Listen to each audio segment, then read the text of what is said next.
أعوذ بالله من الشيطان الرجيم فيه رجال يحبون أن يتطهروا والله يحب المطهرين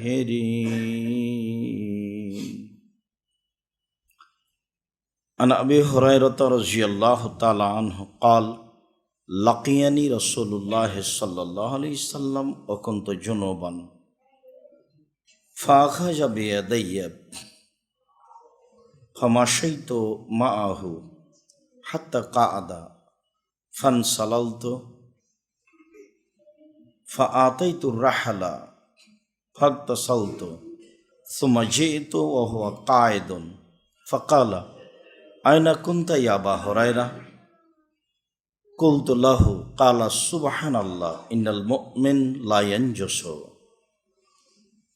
ওয়া ফি riwayatin ফাকুলতু লাহু আন আকরাহা আন উজালিসাকা হাত্তা আগতাসিলা ইলা আখিরিল হাদিস রাহুল বুখারী ওয়া মুসলিম আন আবি হুরায়রা রাদিয়াল্লাহু তাআলা আনহু قال قال رسول الله صلى الله عليه وسلم لا يبولن أحدكم في الماء الدائم الذي لا يجري ثم يغتسل فيه إلى آخر الحديث رواه البخاري ومسلم। সম্মানিত দিনী ভাই বোন, প্রশংসা আল্লাহর জন্য, শান্তি অবতীর্ণ হোক আল্লাহর রাসূলের উপর সাল্লাল্লাহু আলাইহি ওয়াসাল্লাম। আমরা অবগত আছি আমাদের বিষয়ের কথা। আমাদের বিষয় চলছে মানুষের পবিত্রতার উপরে। সেই বিষয়কে সামনে রেখে আজকের জুমার খুতবার বক্তব্যের বিষয় হচ্ছে অপবিত্র মানুষ যাদের ফরজ গোসলের প্রয়োজন হয়েছে তারা কি কি করতে পারে এবং পানি অপবিত্র হয় কি না, এ ব্যাপারে আমরা এক গুরুত্বপূর্ণ সংক্ষিপ্ত তথ্যবহল বিবরণের চেষ্টা করব ইনশাআল্লাহুল আজিজ। বিষয়টি আমাদের জন্য অতীব জরুরি হবে বলে আমরা মনে করি। আমরা আগে থেকেই অবগত আছি সেখানে মসজিদে নববী থেকে প্রায় 3 কিলোমিটার দূরে কোবা নামক স্থানে এক মসজিদ রয়েছে যার নাম কোবা মসজিদ। সেখানে কেউ যদি 2 রাকাত সালাত আদায় করে তাহলে সে কবুল ওমরার সমান নেকি পাবে বলে রাসূল সাল্লাল্লাহু আলাইহি সাল্লাম ঘোষণা দিয়েছেন। মসজিদে নববীতে 2 রাকাত সালাত আদায় করলে অন্য মসজিদের চেয়ে 1000 গুণ বেশি নেকি হবে, এ কথাই ঠিক। তবে একটি ওমরার নেকি হবে এ কথা নয়। পৃথিবীতে 3টে মসজিদে দেখতে যাওয়ার জন্য, ইবাদত করতে যাওয়ার জন্য সফরের অনুমতি রয়েছে। তার একটি মসজিদ হচ্ছে মসজিদে নববী যা মদিনায় অবস্থিত, একটি মসজিদ হচ্ছে বাইতুল মুকাদ্দাস যা জেরুজালেমে অবস্থিত, আর একটি মসজিদ হচ্ছে মসজিদে কাবা, বাইতুল্লাহ, কাবা ঘর। এই 3টির অন্তর্ভুক্ত মসজিদে কোবা নয়। তারপরেও মসজিদে কোবার একটি ভিন্ন ধরনের মর্যাদা রাসূল সাল্লাল্লাহু আলাইহি সাল্লাম উল্লেখ করেছেন। তাতে তিনি বলেছেন, কেউ যদি মসজিদে কোবায় 2 রাকাত সালাত আদায় করে তাহলে সে ওমরার সমান নেকি পাবে। ওমরা একটি বড় ইবাদতের অন্তর্ভুক্ত। সেখানে কতগুলি লোক রয়েছে যারা পবিত্রতাকে ভালোবাসে, আর যারা পবিত্রতা অর্জন করে আল্লাহ তাদের ভালোবাসেন। সেটাই হচ্ছে আমাদের বিষয়, পবিত্রতা। পবিত্রতায় আজকের আলোচনা। যারা পারিবারিকভাবে অপবিত্র হয়েছে বলে মনে করি তারা কি করতে পারি। আবু হুরায়রা রাদিয়াল্লাহু তাআলা আনহু বলেন, লাকিয়ানি রাসূলুল্লাহ সাল্লাল্লাহু আলাইহি সাল্লাম ওয়া কুনতু জুনুবান। একদা আমার সাথে আল্লাহর রাসূলের সাক্ষাৎ হলো, তখন আমি অপবিত্র ছিলাম, আমার ফরজ গোসলের প্রয়োজন ছিল। ফাআখাযা বিয়াদাইয়া, তিনি আমার হাত ধরলেন। ফামাশাইতু মাহু, আমি তার সাথে চলতে থাকলাম।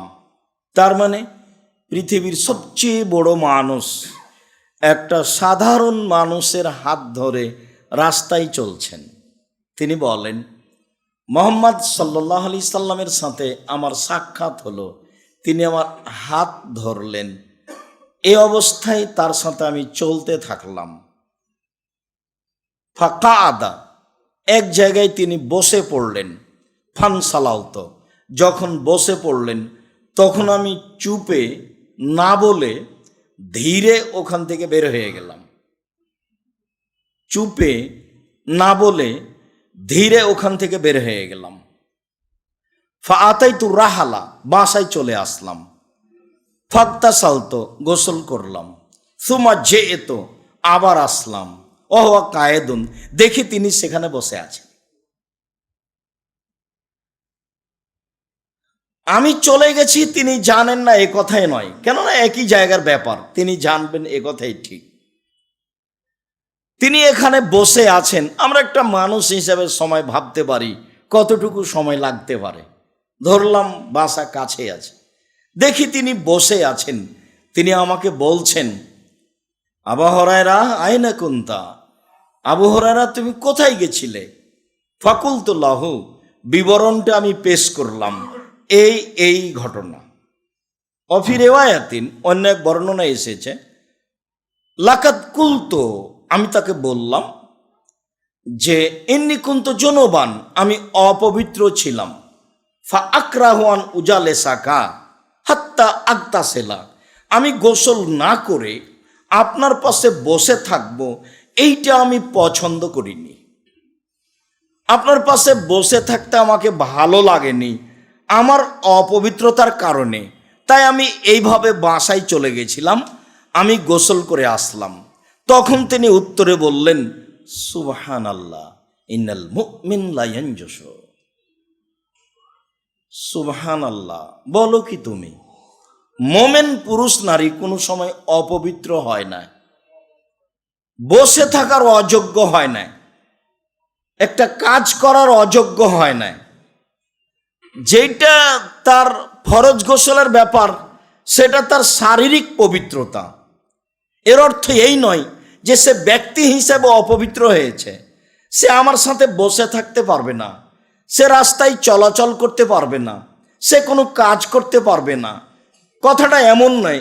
সুবহানাল্লাহ, বলো কি আবু হুরায়রা, ইন্নাল মুমিন, নিশ্চয় মুমিন লা ইয়ানজুসু, কখনো অপবিত্র হয় না। এই কথা মুহাম্মদ সাল্লাল্লাহু আলাইহি সাল্লাম বললেন, হাদিস বুখারী মুসলিম। তাতে আমরা বুঝতে পারলাম যে অপবিত্র অবস্থায় ইবাদত হিসেবে যা নিষিদ্ধ আছে, এছাড়া চলাচলে, কাজকর্মে, উঠা বসায়, কোনোটাতে এই কর্মের কারণে নিষিদ্ধ নয়, কোনোটাই নিষিদ্ধ নয়।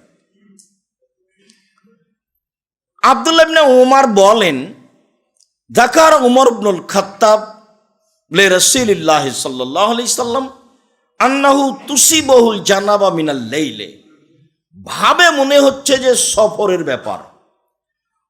ওমর রাদিয়াল্লাহু তাআলা আল্লাহর নবীকে বললেন, আল্লাহর নবী, আমি অপবিত্র, আমার ফরজ গোসলের প্রয়োজন।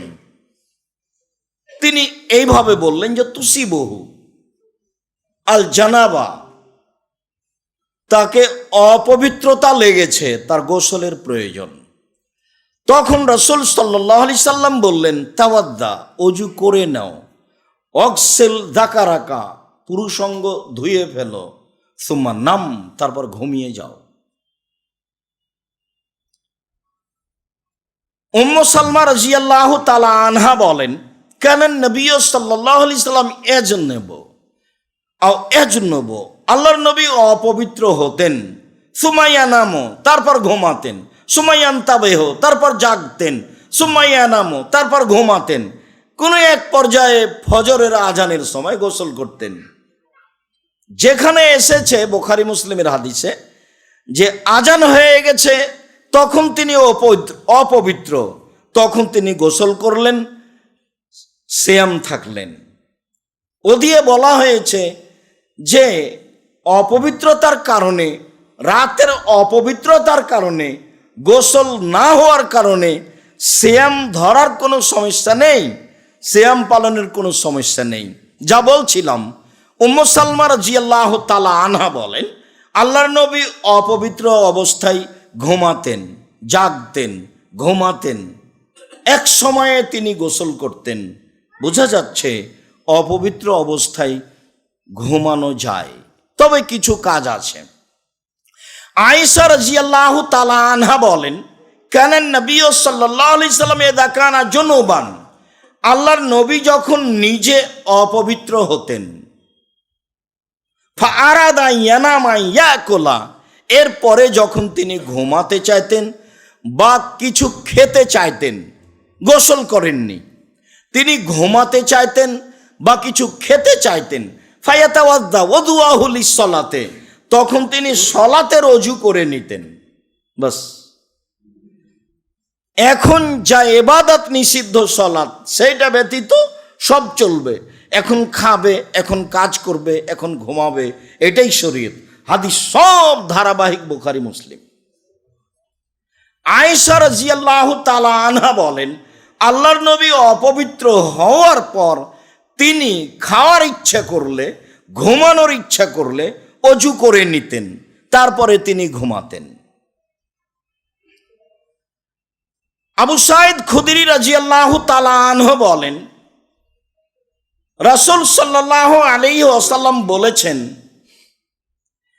ইযা আতা আহাদুকুম লিআহলিহি, মানুষ যদি কেউ তার পারিবারিক সাংসারিক স্ত্রী মিলনে যায়, সুম্মা আরাদা ইয়াউদা, এরপরে যদি সে আবারও গোসল না করে দ্বিতীয়বার মিলিত হতে চায়, ফালইয়াতাওয়াদ্দা বাইনাহুমা ওযুয়ান, তাহলে সে যেন মধ্যে অজু করে নেয়।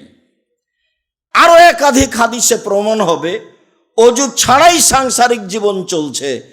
তবে ওখানে একটা কথা স্পষ্ট হবে, এখানে অজু করার জন্য বলা হলো। আনাস রাদিয়াল্লাহু তাআলা আনহু বলেন, কানান নবী সাল্লাল্লাহু আলাইহি সাল্লাম ইয়াতুফু আলা সাইরি নিসাইহি বিগসলিন ওয়াহিদিন, আল্লাহর নবী তার সকল স্ত্রীর নিকটে যেতেন এক গোসলে, একবার পবিত্রতার মাধ্যমে সব স্ত্রীর নিকটে যেতেন বলে আনাস রাদিয়াল্লাহু তাআলা আনহু বলেন। হাদিস বুখারী মুসলিম। একসাথে 11 জন স্ত্রী ছিলেন, তবে স্ত্রী সংখ্যা 13 জন।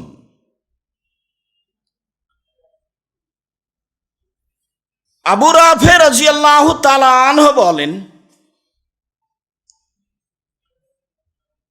ইন্না রাসূলুল্লাহ সাল্লাল্লাহু আলাইহি সাল্লাম ইয়াতুফু আলা সাইরি নিসাইহি ওয়া ইয়াগতাসিলু ইনদাহাজিহি ওয়া ইনদাহাজিহি, আল্লাহর নবী সব স্ত্রীর নিকটে যেতেন, গোসল করতেন এখানে, গোসল করতেন এখানে, মানে প্রত্যেক স্ত্রীর নিকটে গোসল করতেন। আবু রাফি বলেন, ফাকুলতু লাহু, আমি বললাম, আল্লাহর নবী, আল্লাহ তাজালাহু গোসলান ওয়াহিদান আখিরান, আপনি যদি শেষে একবার পবিত্রতা অর্জন করতেন, গোসল করতেন, তাহলে কি হতো না? পরিস্থিতিতে এটা জিজ্ঞাসা। তখন রাসূল সাল্লাল্লাহু আলাইহি সাল্লাম বলছেন, দেখো, হাদা আসকা ও আতিয়াব ও আতহার, গোসল করা উত্তম, পবিত্র, গোসল করা অতীব উত্তম, গোসল করা অতীব পবিত্র, গোসল করা অতীব পরিষ্কার। উপরের হাদিসটা বুখারী মুসলিম। এ হাদিস আবু দাউদ, নাসাই, তিরমিজি, ইবনে মাজার হলেও হাদিসের সূত্র বিশুদ্ধ। যে হাদিস বুখারী মুসলিম থেকে প্রমাণিত, তাতে প্রমাণ রয়েছে শেষে একবার পবিত্রতা অর্জন করা, গোসল করা। আর এই হাদিসে প্রমাণ হয় যে প্রত্যেক স্থানে, প্রত্যেক পরিবারের নিকটে। তখন সাহাবী বললেন যে একবার শেষে করলে কি হতো না? তখন তিনি না বললেন না, তবে তার কারণ উল্লেখ করলেন। তাতে তিনি বললেন, জায়েজ তো অবশ্যই, একবার গোসল করাই যথেষ্ট, জায়েজ তো অবশ্যই, তবে এইটা অতীব উত্তম, এটা অতীব পবিত্র, এইটা অতীব পরিষ্কার।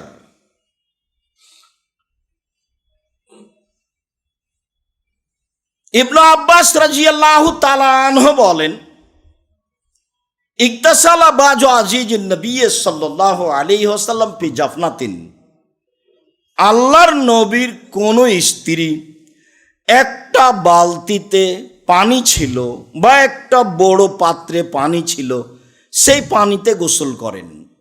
সুম্মা আরাদান নবী সাল্লাল্লাহু আলাইহি ওয়াসাল্লাম ইয়াতাওয়াদ্দা মিনহু, এরপর আল্লাহর নবী সেই পানিতে অজু করার ইচ্ছা পোষণ করলেন। গোসল করার পরে এখনো পাত্রে পানি আছে, তখন তিনি গোসল করার ইচ্ছা পোষণ করলেন। তখন তার স্ত্রী বললেন, ইয়া রাসূলুল্লাহ ইন্নী কুনতু জুনুবান, আমি তো অপবিত্র ছিলাম, আমি অপবিত্র অবস্থায় পবিত্রতার ইচ্ছায় আমি গোসল করেছি এই পানিতে, আপনি সেই পানিতে গোসল ওযু করতে যাচ্ছেন?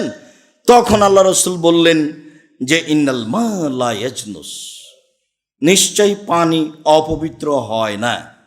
তাহলে যেই পানিতে আপনি ফরজ গোসল করেছেন পাত্রে আছে, আপনার গোসল করার কারণে সে পানি অপবিত্র হয়ে গেছে তা নয়। তবে অবশ্যই আপনার গোসল যেন রাসূল সাল্লাল্লাহু আলাইহি ওয়াসাল্লামের পদ্ধতি সুন্নাত মতো অজুর মাধ্যমে হয়ে থাকে।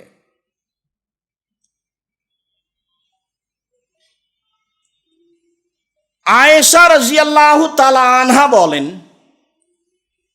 কানা নবী সাল্লাল্লাহু আলাইহি সাল্লাম ইগতাসালু মিনাল জানাবা, আল্লাহর নবী অপবিত্র অবস্থায় গোসল করতেন।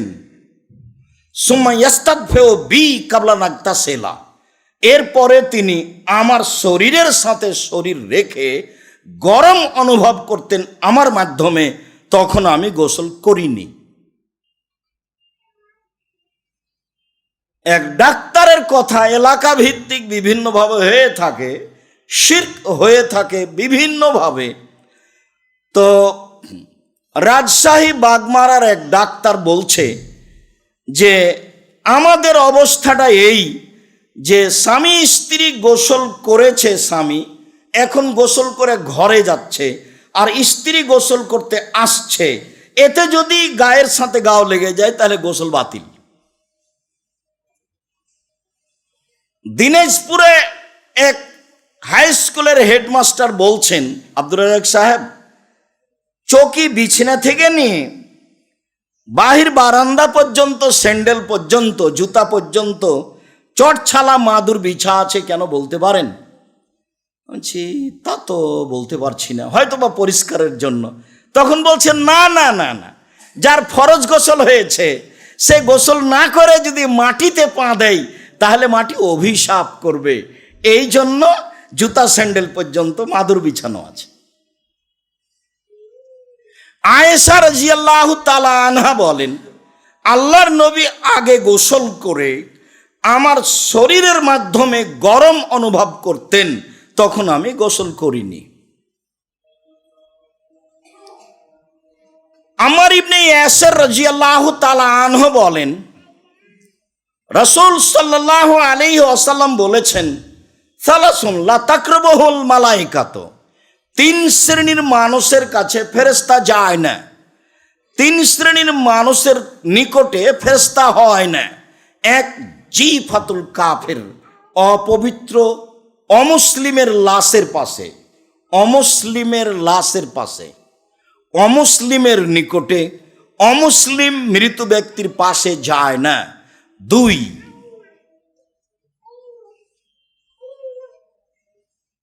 অবিল খালুক, এক ধরনের সেন্ট আছে, সে সেন্ট ব্যবহার করলে ফেরেশতা তার কাছে যায় না। খালুক জাতীয় সেন্ট, আতর ব্যতীত যত মাধ্যম আছে সেন্টের সব পরিহার করা উচিত। যেগুলো আসলেই আতর, আতর ব্যবহার করা তো সুন্নাত, যা এইখানে জুমা চালু হওয়ার পরে বলা হয়েছে যে রাসূল সাল্লাল্লাহু আলাইহি ওয়াসাল্লাম বলেছেন, মান গাসসালা ওয়াগতাসালা, যে নিজে গোসল করলো, স্ত্রীকে করালো, লাবেসামিনা হাসানে সেয়াবেহি, তারপর জুমার দিনের জন্য ভালো কাপড় পরলো, ও মাসামিন তিবিনিন কানা ইন্দাহু, আর যদি আতর থাকে তাহলে গায়ে লাগালো, তারপর পায়ে হেঁটে মসজিদে গেল, কারো কাঁদড়িঙ্গিয়া আগে গেল না, তাহলে এ যেতে লেগে যতবার পা ফেলেছে প্রত্যেক পা সমান। 1 বছরের তাহাজ্জুদ আর 1 বছরের সিয়াম পালন করলে জানে কি হয় তাই হবে। নেকির অভাব নাই, ধরে কে? সূরা ইখলাস 3 বার পড়লে 1 বার কোরআন মাজিদ পড়ার সময় নেকি হয়। নেকির অভাব নাই, ধরে কে? মান সম্মান জান্নাতে বাড়িয়ে দেওয়ার অভাব নাই, কিন্তু নেয় কে? নেওয়াটা তো একটা ব্যাপার আছে, কেননা না নিলে তো হবে না। যখন ইবলিস বলল, আল্লাহ যখন ইবলিসকে বললেন যে তুই সরে যা, তো ইবলিস বলল ঠিক আছে, তা আমাকে একটা সময় দেন কিয়ামত পর্যন্ত বেঁচে থাকার। তা আল্লাহ বললেন যে একটা সময় দিলাম, তখন ভাষাটা আল্লাহ কিয়ামত পর্যন্ত বললেন না, আচ্ছা একটা সময় দিলাম। যেমনই সময় পেয়েছে তেমন বলছে, তোমার মর্যাদার কসম, তোমার সম্মানের কসম, আমি আদম সন্তানের দেহে যতদিন শ্বাস থাকবে লাউবিয়ান না, আমি তাকে ভুল পথে নিয়ে যাবই যাবই যাবই, এটা আমার দৃঢ় প্রতিজ্ঞা। সে চূড়ান্তভাবে আল্লাহর সামনে ঘোষণা দিল, যার কারণে আল্লাহ তাআলা মাঝে মধ্যে তাকে খোলা শয়তান বলে, শত্রু বলে উল্লেখ করেছেন কোরআন মাজিদে। যে কোনো অন্যায় আমাকে আর আপনাকে দিয়ে করে না তো আর সহজ। সবচেয়ে বেশি পারে মহিলা দিয়ে, সবচেয়ে বেশি পারে টাকা দিয়ে। টাকা ইনকাম হলেই হলো, সে ব্যবসা যাই হোক, টাকা ইনকাম হলেই হলো, সে চাকরি যেটাই হোক, টাকা ইনকাম হলেই হলো, সেটা দিনমজুরি যেটাই হোক, 2 জায়গা দিয়েও বেশি ফাঁসাতে পারে মানুষকে। তখন আল্লাহ বলছেন, আমার সম্মানের কসম, আমার মর্যাদার কসম, আমার ইজ্জতের কসম, আদম সন্তান যতবার বলবে আমার ভুল হয়েছে, ততবার আমি ক্ষমা করে দেব। তো তাহলে ক্ষমা চাওয়া কথাটা থেকে গেল না? যদি এভাবে বলতেন যে তুমি ভুল পথে নিয়ে যাবো, আমি মাফ করে দেব, তো বললেন আদম সন্তান যতবার আমার কাছে ক্ষমা চাইবে ততবার আমি কি করব? ক্ষমা করে দেব। তাহলে বলা বিষয়টা আমার থেকে গেল আমার আপনার জন্য।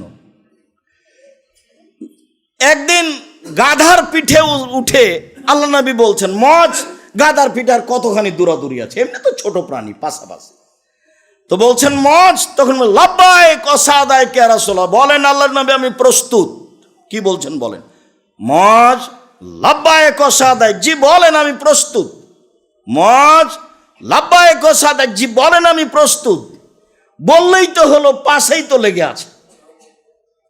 যার কারণে আমি যখন কোনো কথা বলি বক্তব্যের মাঠে, তখন কেউ বাদাম খায়, এটা আমি গ্রহণ করতে পারি না।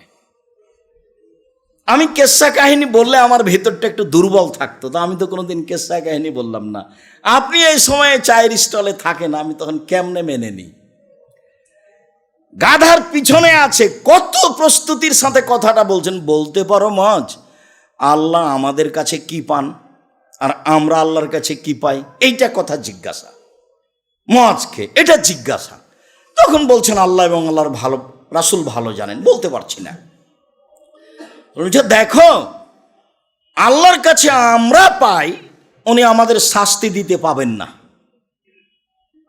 আর আল্লাহ আমাদের কাছে পাই যে আমরা তার শিরক করতে পাবো না। তাহলে কোনটা আগে থাকলো? উনি তো শাস্তি দিবেন না, এটাই ঠিক, কিন্তু আগে থাকলো কোনটা? শিরক না করা। তারটা দিয়ে দিলে উনি তা আমাদেরটা দিয়ে দিবেন, তারটা দিয়ে দিলে উনি আমাদেরটা দিয়ে দিবেন। যার কারণে আবু যার গেফারি রাদিয়াল্লাহু তাআলা আনহু বলেন, একদিন আমি আল্লাহ রাসূলের ওখানে গেলাম, দেখি তিনি ঘুমিয়ে, আমি চলে আসলাম। আবার গেলাম, দেখি তিনি জেগে। আমাকে দেখেই বলছেন, আবু যার গেফারি, যে ব্যক্তি অন্তর থেকে বলবে লা ইলাহা ইল্লাল্লাহ, সে জান্নাতে চলে গেছে। তখন আমি বললাম, জেনা করলে চুরি করলেও যাবে, বললেন জেনা করলে চুরি করলেও যাবে। আমি বললাম জেনা করলে চুরি করলেও যাবে। বললেন জেনা করলে চুরি করলেও যাবে। বললাম জেনা করলে চুরি করলেও যাবে, জেনা করলে চুরি করলেও যাবে। তোমার নাকটা মাটিতে মিশে যাক, আমি বলছি যাবে, তুমি আপত্তি করার কে? এইখানে এবার মুহাম্মদ সাল্লাল্লাহু আলাইহি ওয়াসাল্লাম নিজে বলছেন আবু যর গিফারিকে। এইখানে আর একটা কথা থেকে যায় যে এই পাপ দুটি আল্লাহ রাসূল বারবার উল্লেখ, সাহাবী বারবার উল্লেখ করছেন কেন? সুদ তো এর চেয়ে বড় পাপ, মানুষ হত্যা এর চেয়ে বড় পাপ, বাপ মারা অবাধ্য চলা বড় পাপ, শিরক করা বড় পাপ। এই দুটা পাপে সামাজিক যত অপমান আছে আর কোনো পাপে সামাজিক তত অপমান নেই। আজও জেনাই বন্যার মতো দেশে চলছে, এরপরেও এর বাস্তবতা যত খারাপ, কোনো পাপের বাস্তবতা তত খারাপ নয়। চুরির বাস্তবতা যত খারাপ, চুরিতে চোরও চোরকে মারে, ওর বাস্তবতা যত খারাপ, কোনো পাপের বাস্তবতা তত খারাপ নয়। যার কারণে বারবার এটা উল্লেখ করছেন। এরই সাথে আর এটা বুখারী মুসলিমের হাদিস, আরেকটা বুখারী মুসলিমের হাদিস বলি। আবু হুরায়রা রাদিয়াল্লাহু তাআলা আনহু বলেন, একদা আমি আল্লাহ রাসূলের পিছে পিছে গেলাম, উনি হাঁটতে আছেন। ভাবছি কোথায় যাচ্ছেন। এক জায়গাতে আমাকে বলছেন, আবু হুরায়রা এখানে থামো, আমি আসছি। চলে গেলেন, দেরি হচ্ছে, আমি চিন্তিত কোনো দুর্ঘটনা ঘটে নাকি। তারপর কি ব্যাপার, খুব ব্যস্ত হয়ে গেছি। আমি দেখছি এই যে আসছেন দেখছি তো বলছেন যে চুরি করলে জেনা করলেও যাবে, আবার বলছেন চুরি করলে জেনা করলেও যাবে, এভাবে চলে আসলেন। তখন আমি বললাম, আল্লাহর নবী আপনি কার সাথে কথা বলছিলেন? কাউকে তো দেখলাম না। আপনি কার সাথে কথা বলছিলেন? চুরি করলে জেনা করলেও যাবে, এটা আপনি কার সাথে কথা বলছিলেন? তখন আল্লাহর নবী বলছেন, আরে শোনো, জিবরাইল আমাকে বলছে যে কেউ যদি অন্তর থেকে লা ইলাহা ইল্লাল্লাহ বলে সে এই পাপ করলেও জান্নাতে যাবে। তখন আমি বলছি যে এটা করলেও যাবে। তো জিবরাইল বলছেন এটা করলেও যাবে। কিন্তু আমি তো জিবরাইলকে দেখতে পাবো না, কিন্তু আল্লাহ রাসূলের হ্যাঁ আর জিজ্ঞাসাটা আমি শুনতে পাচ্ছি। আল্লাহ রাসূল বলছেন এ করলেও যাবে, আবার এ করলেও যাবে। তা আল্লাহ রাসূল কার সাথে কথা বলছেন? আমি তো দেখতে পাই না। কারণ জিবরাইলকে তো আর মানুষ দেখতে পাবে না।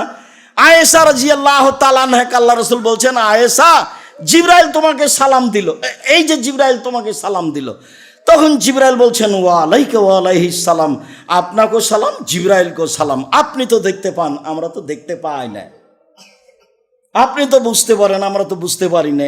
এক বিছানায় এক ল্যাপের নিচে তিনজন, মুহাম্মদ সাল্লাল্লাহু আলাইহি সাল্লাম, আয়েশা এবং জিবরাইল, অথচ আয়েশা বুঝতে পারেন না কোথায় জিবরাইল আছেন।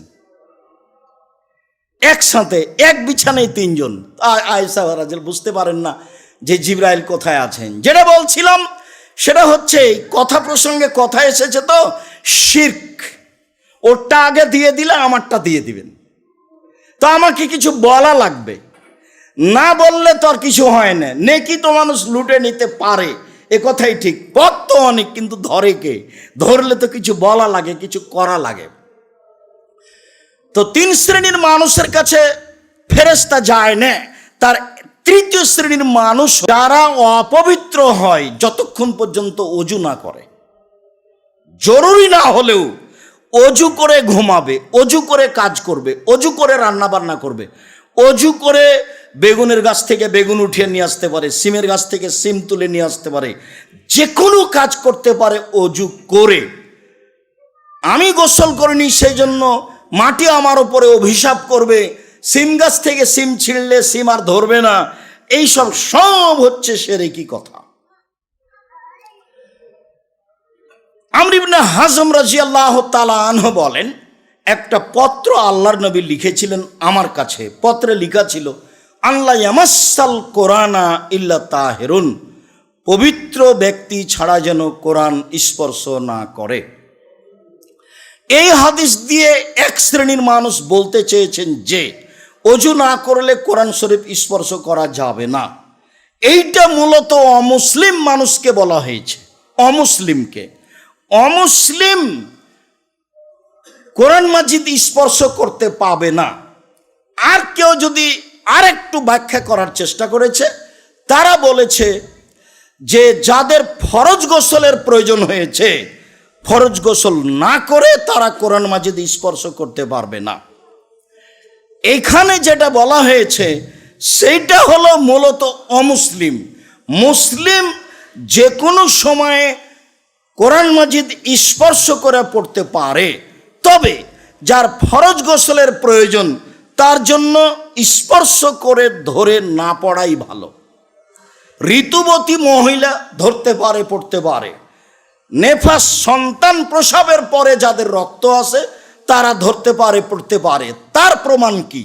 তার প্রমাণ 1 নাম্বার যে আয়েশা রাদিয়াল্লাহু তাআলা আনহা বলেন, কানান নবী সাল্লাল্লাহু আলাইহি ওয়াসাল্লাম ইয়াযকুরুল্লাহ আলা কুল্লি আহইয়ানিহি, আল্লাহ নবী সব সময় আল্লাহকে ডাকতেন, কোরআন মাজিদও পড়তেন।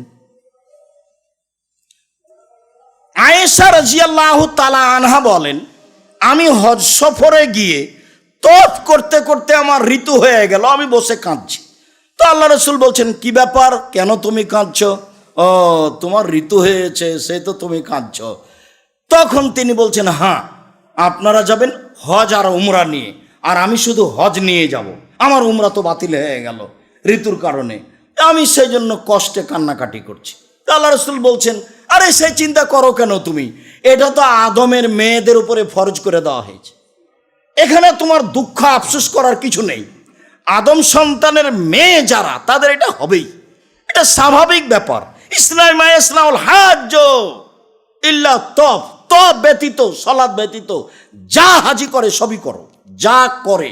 হাজি যদি কোরআন মাজিদ পড়ে, হাজি যদি সুবহানাল্লাহ আলহামদুলিল্লাহ বলে, বুখারী মুসলিমের হাদিস। সলাতের উপরে যে বইটা লেখা আছে, যাওয়ার সময় নিয়ে গিয়ে দেখবেন বা নিয়ে থাকলে দেখবেন 8টা দলিল দেওয়া আছে ঋতুবতী মহিলারা কোরআন মাজিদ পড়বে। এই হাদিসে যেটা বলা হয়েছে সেটা হলো মূলত অমুসলিম। এরপরে যেটা বলা হয়েছে, তাহলে যাদের ফরজ গোসলের প্রয়োজন আছে তারা ফরজ গোসল করেই কোরআন মাজিদ ধরে পড়বে। আর যদি করতে না পারে ঠান্ডার কারণে, তাহলে আপনার অজু করে পড়বে। অজু হচ্ছে গোসলের স্থানে, অজুর স্থানে বুঝে আমল করার চেষ্টা করবে ইনশাআল্লাহ। আল্লাহুম্মা সাল্লি আলাইহি আল্লাহুম্মা বারিক আলাইহি।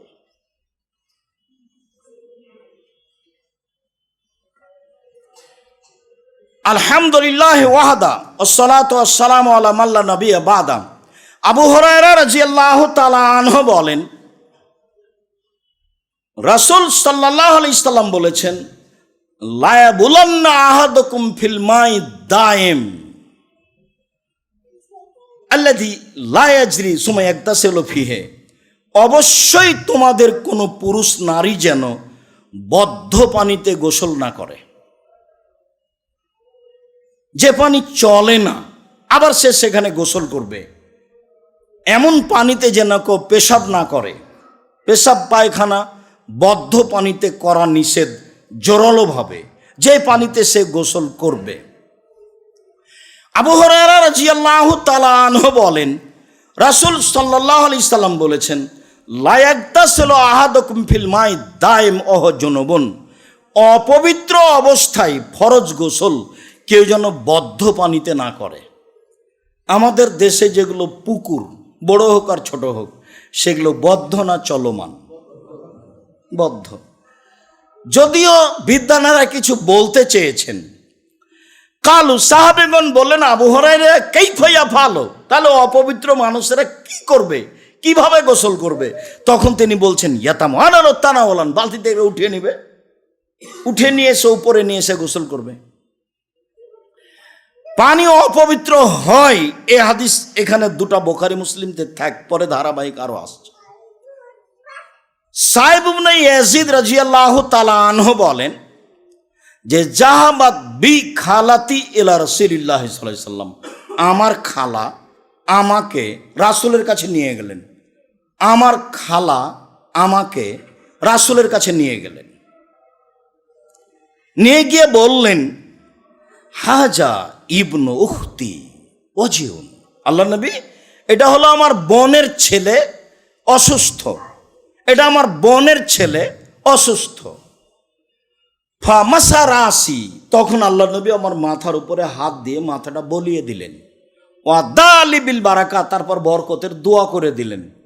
তার মানে মায়েরা, পিতা তার ছেলেকে তার পছন্দনীয় লোকের কাছে নিয়ে যেতে পারে, দোয়া নিতে পারে। সে মহিলা হোক আর পুরুষ হোক, যাকে ও ভালো লাগে তার কাছে নিয়ে গিয়ে বলবে একটু দোয়া করে দেন। যেমন এর আগে একবার বলা হয়েছে, আনাস রাদিয়াল্লাহু তাআলা আনহু বলেন, আমার মা একটা কাপড়কে ছিঁড়ে 2 টুকরা করলেন, আমার গায়ে অর্ধেক দিলেন, অর্ধেক পরনে দিলেন। আমি ছোট ছেলে, সাধারণ পরিবারের মানুষ। আমার মা আল্লাহ রাসূলের কাছে নিয়ে আমাকে বলছেন, হাজা খোয়াইদে মোকা ফাদুল্লাহু, এই যে আনাস আপনার ছোট খাদেম, আপনি তার জন্য দোয়া করেন। এই যে আমার মা খাদেম হিসেবে রাসূলের কাছে রেখে দিলেন। আমি 10 বছর রাসূলের বাড়িতে থেকেছি। মানুষ ভাবতে পারতো না যে আমি এই বাড়ির ছেলে কিনা। মানুষ মনে করতো আমি এই বাড়ির ছেলে। আমি সব কিছুতেই আছি, লেনদেন যা কিছু পানি টানি প্রয়োজনীয় সব কিছুতেই আছে। 10 বছর একটানা আমি খিদমত হিসেবে থেকেছি, খিদমত করার জন্য থেকেছি, খাদেম হিসেবে থেকেছি। তো তার মা দোয়া করার জন্য নিয়ে গেছিলেন। আমার খালা আমাকে নিয়ে গেলেন, নিয়ে এই কথাটা বললেন যে আমার বোনের ছেলে অসুস্থ। তখন আমার মাথায় হাত দিলেন আল্লাহ রাসূল, দিয়ে হাতটা বলিয়ে দিলেন এবং আমার জন্য আল্লাহ রাসূল দোয়া করলেন। সুম্মা তাওয়াদ্দা, তারপর আল্লাহ রাসূল অজু করলেন। ফাসারাত মিন ওজুহি, তার অজুর যেটুকু বাকি পানি ছিল সেটুকু আমি পান করে নিলাম। অজুর বাকি পানি পান করা যায়, সুন্নাতের অন্তর্ভুক্ত, তাই ইতিপূর্বে একবার আলোচনায় এসেছে। সুম্মা কুনতু খালফাহু, আমি তার পিছনে দাঁড়ালাম। এখন যেগুলো বাক্য আসছে দুটো, এগুলো আলোচনার সাথে সম্পৃক্ত নয়। আমি পিছন দিকে দাঁড়ালাম। ফা নাজারতু ইলা খাতামিন নবুয়া, আসলে তার পিঠে বাইনাকাতে পায়ে 2 কাঁধের মাঝে নবুয়াতের একটা চিহ্ন আছে, এটা আমি দেখবো সেই জন্য। তাহলে ছোট ছেলে নয়, একেবারে বুদ্ধি আছে। আমার খালা আমাকে নিয়ে গেছেন, তার মানে বুদ্ধি আছে, সব কিছু বুঝে। আমি রাসূলের পিছন দিকে দাঁড়ালাম, আসলে সে চিহ্নটা দেখব। তা আমি দেখলাম যে তার 2 কাঁধের মাঝে মিসলা জিরিল হাজালা, ঘুঘুর ডিমের মতো একটু উঁচু হয়ে আছে। এটা উনি শেষ নবী, তার প্রমাণ। খাতামুন নবুয়া, নবী শেষ, তার এটা প্রমাণ। আর কেউ বলেছে যে এইটা মশারি লাগানোর জন্য যে একটা গুঠলি গিরা লাগানো থাকে, বাঁধিয়ে দিবে কোথাও, এরকম একটা গোটার মতো হয়ে আছে, আপনার ছোলা মসুর ডালের মতো এরকম হয়ে আছে। এখানে বলা হয়েছে, বিভিন্ন জন বিভিন্ন তর্জমা করেছে, ঘুঘুর ডিমের মতো। আমি অনুমান করলাম যে তিনি যে নবী তার চিহ্ন এইটুকু। বদ্ধ পানি। আব্দুল্লাহ ইবনে উমর রাদিয়াল্লাহু তাআলা আনহু বলেন, সুয়েলা রাসূলুল্লাহ সাল্লাল্লাহু আলাইহি সাল্লাম আনিল মাই এখনো ফিল ফালাতে মিনাল আরদে, যেগুলো পানি মাঠে আছে, পুকুরে আছে, নদীতে আছে, এসব পানি সম্পর্কে জিজ্ঞাসা করা হলো। ওমায়ানুবা আলাইহি মিনাস সাবাই ওয়াদ দাওয়াবে, যেখানে সাপ, ব্যাঙ, গরু, ছাগল, বাঘ, ভালুক, পশু প্রাণী যায় পানি খায়, সেই পানি পবিত্র কিনা এইটা জিজ্ঞাসা করা হলো। রাসূল সাল্লাল্লাহু আলাইহি সাল্লাম বললেন, এজা কানা মা কুল্লাতান লাম ইয়াহমিল খাবাসা, পানি যদি 2 কুল্লা মোটামুটি 5 মুন হয়, পানি যদি 5 মুন হয়, তাহলে সে পানি অপবিত্র হবে না। আরো হাদিস পড়ি তারপরে। পানি যদি 5 মুন হয়, তাহলে পানি অপবিত্র হবে না, হাদিস সহিহ। তারপরে আবার হাদিস, আবু সাঈদ খুদরি রাদিয়াল্লাহু তাআলা আনহু বলেন, কিলালে রাসূলুল্লাহ সাল্লাল্লাহু আলাইহি সাল্লাম আন বিরিল বুদা, মদিনাতে একটা বোজা নামক ইঁদারা কূপ ছিল। জিজ্ঞাসা হলো, হাল না তাওয়াজ্জা মিন বীরে বোধা, আমরা কি মদিনার ওই বোজা নামক কূপ হতে পানি উঠিয়ে ওযু করতে পারি? কূপটি হচ্ছে এই, ইউলকাল হেয়াদো তুলকাল হেয়াদো অলহমুল কেলাবে অনাত্ন, সেখানে নিক্ষেপ করা হতো নারীদের ঋতু পরিষ্কার করা নেকড়া, সেখানে ফেলা হতো কুকুর, মরা প্রাণী, সেখানে ফেলা হতো আবর্জনা, দুর্গন্ধময় পচা কিছু। তো এই কূপের পানি নিয়ে অজু চলবে কি? তখন রাসূল সাল্লাল্লাহু আলাইহি ওয়াসাল্লাম বললেন, আল মাউ তাহুরুন লা ইউনাজ্জিসু শাই, পানি পবিত্র, তাকে অপবিত্র করতে পারে না। তো প্রথম আলোচনার শেষের আলোচনা খুব কঠিন হয়ে গেল। এত কিছু সেখানে নিক্ষেপ করা হয়, তারপরেও সেই পানি পবিত্র, এটা হয় কি করে?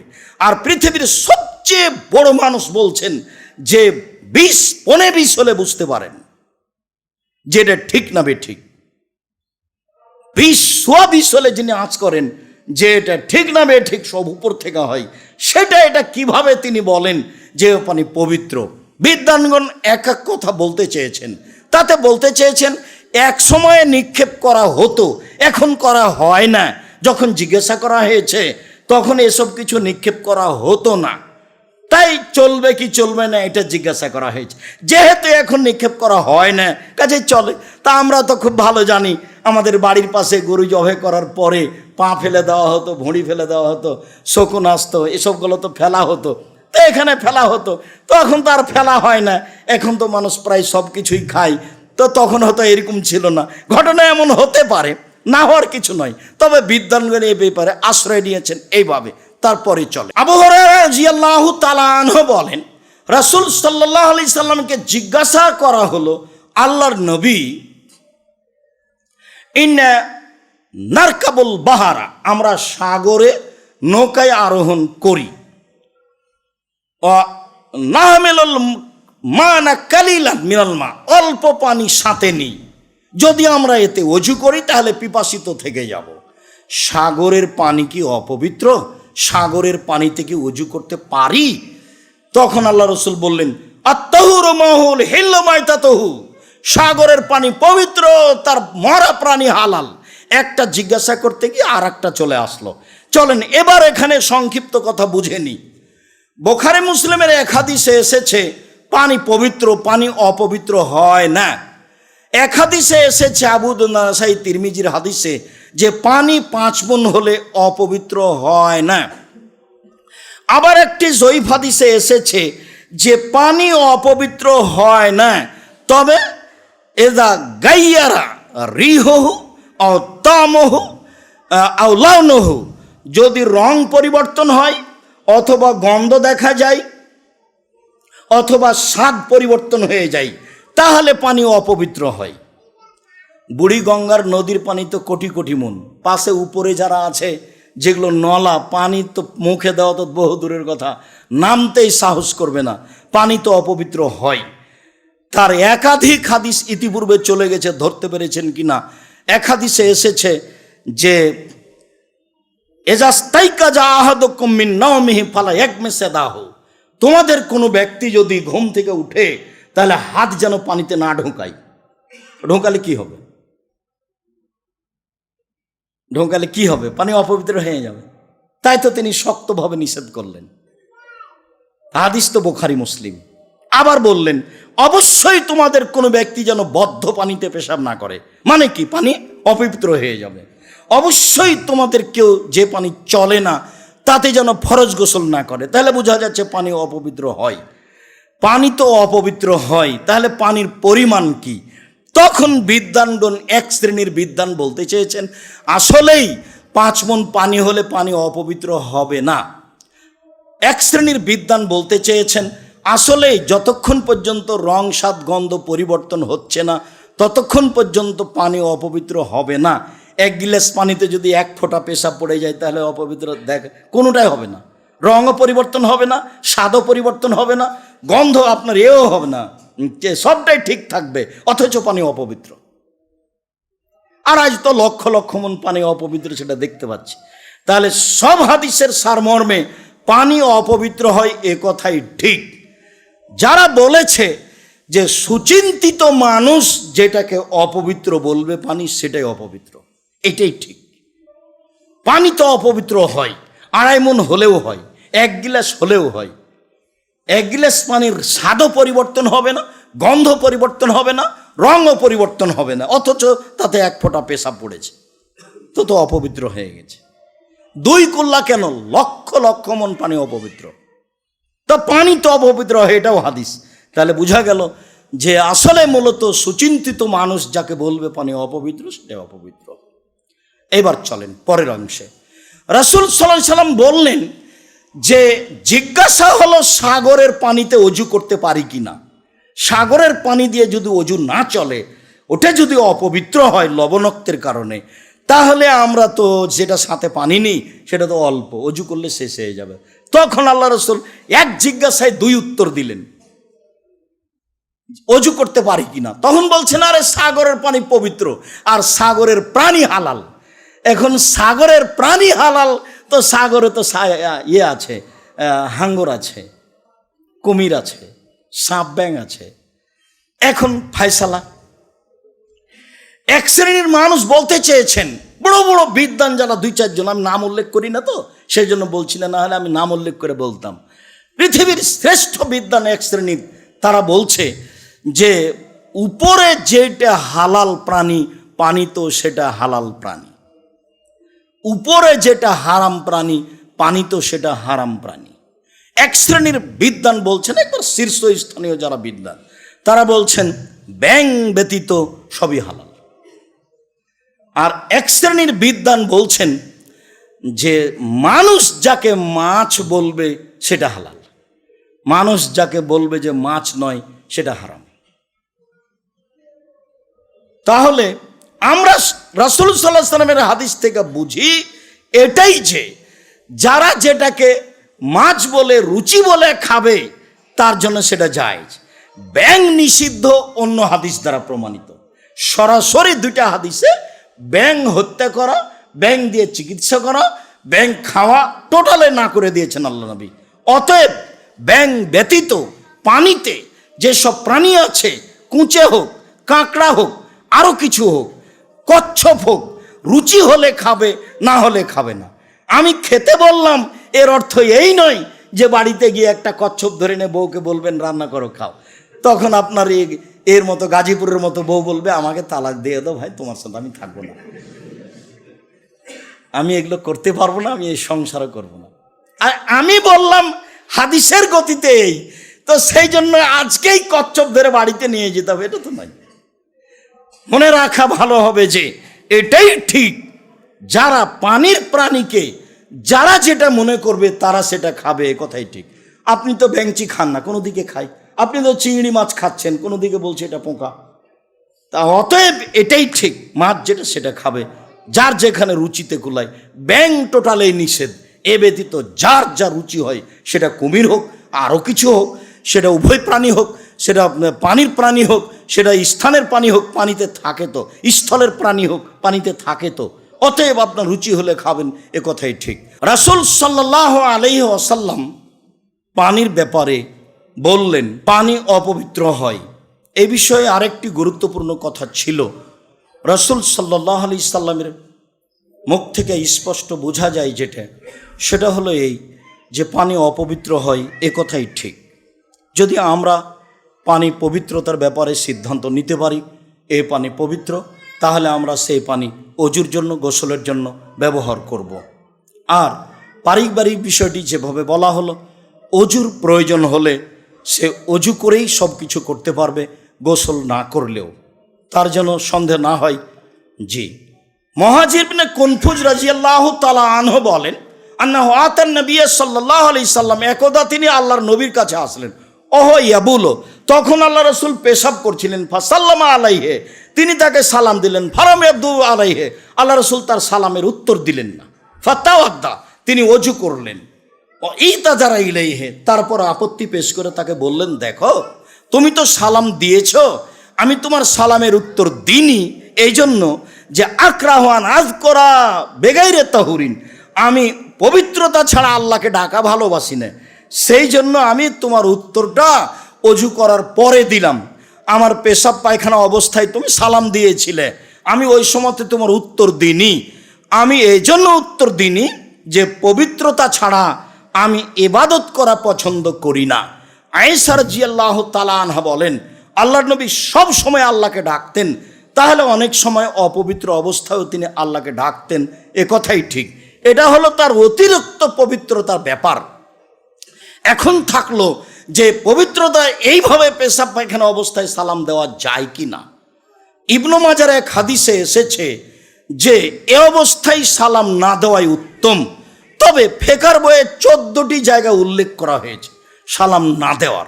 শুধু পেশাব পায়খানাই অপছন্দ বলা যেতে পারে, এছাড়া এ হাদিসে তো দেওয়া যাবেই, এছাড়া আর কোনো জায়গা নেই যেখানে সালাম দেওয়া যাবে না। সে যা করছে করুক, বিড়ি খাক, সিগারেট খাক, যেভাবে থাক না কেন, কোরআন তেলাওয়াত করুক, অজু করুক, খেতে বসুক, খেতে বসেছে আর আমি বলছি মনে কিছু নিয়েন না ভাই, আপনি খাচ্ছেন সেই জন্য সালাম দিলাম না, এতগুলো বাক্য চলে আর আসসালামু আলাইকুম চলে না, এ ধর্ম কেমন একটা, এটা হয়। তাহলে যদি নিষেধ মনে করেন তাহলে পেশাব পায়খানা অবস্থায় সালাম দেওয়া যাবে না, অপছন্দ। এ হাদিসে দেওয়া যাবে, ওই হাদিস দিয়ে অপছন্দ বলা হয়েছে। এছাড়া এমন কোনো জায়গা নাই পৃথিবীতে যেখানে সালাম দেওয়া যাবে না। সলাৎ হোক, আপনি সালাম দেন, উত্তর দিবে আঙ্গুল ইশারা করে, হাত বাঁধা আছে এভাবে আঙ্গুলটা উঠিয়ে দিলেই হয়ে গেল ওয়ালাইকুম আসসালাম, মুখে বলতে পাবে না। সম্মানিত মসজিদের মুসল্লি, সম্মানিত দিনী ভাই বোন, সালাম দেওয়ার বিষয়টি আপনাদের কাছে যেন অস্পষ্টতা না থাকে। নিতান্তই যদি অপছন্দ বলে মনে করি তাহলে শুধুমাত্র পেশাব পায়খানা চলাকালীন সালাম দেওয়া অপছন্দ বলতে পারি, অত্র হাদিস দ্বারা প্রমাণিত হয় দেওয়া যায়। অতএব পৃথিবীর সব জায়গাতেই সালাম দেওয়া যাবে। উত্তর দেওয়ার বিষয়ে ভিন্নতা রয়েছে। সলাতের অবস্থায় হলে হাতের আঙ্গুল দিয়ে ইশারা করবে, পেশাব পায়খানা অবস্থায় সালাম দিলে উঠে গিয়ে উত্তর দিবে, বাকি সব সময় যেভাবে উত্তর দেওয়া সেভাবেই দিবে।